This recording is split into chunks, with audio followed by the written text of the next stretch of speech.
In the previous video, we saw that the fight between Arjun and the Gandharva Angarparna had turned into friendship.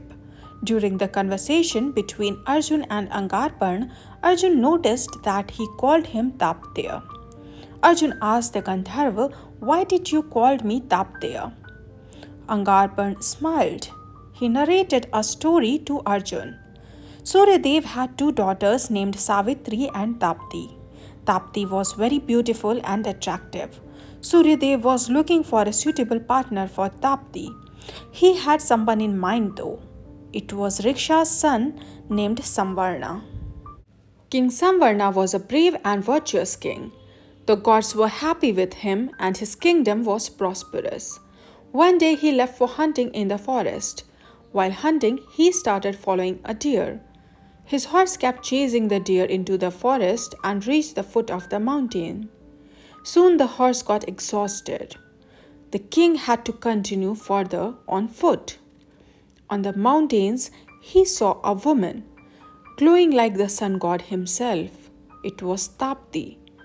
She was so beautiful and attractive that the king fell for her immediately. He followed her and asked for her name, but she disappeared without saying anything. The king was heartbroken and fell on the ground. He was in love.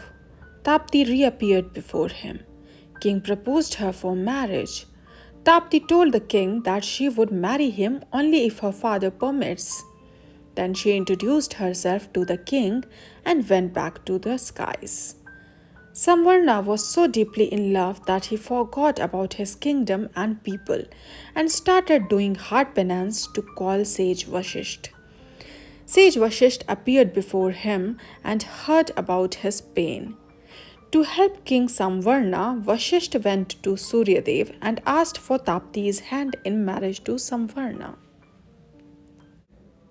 Suryadev was delighted by the proposal. He gave unto Vashisht his daughter Tapti. Tapti descended to earth with Vashisht.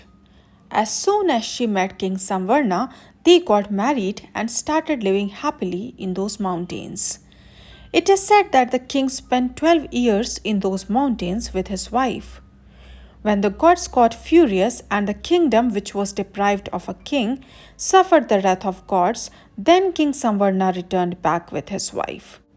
And then he performed sacrificial rites to please the gods. Angarparna finally spoke to Arjun. Samvarna and Tapti's son was Kuru, on whose name Kuru Vansh is known.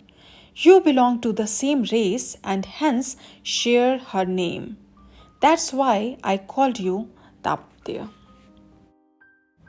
If you like the video, please hit the bell icon and subscribe to my channel.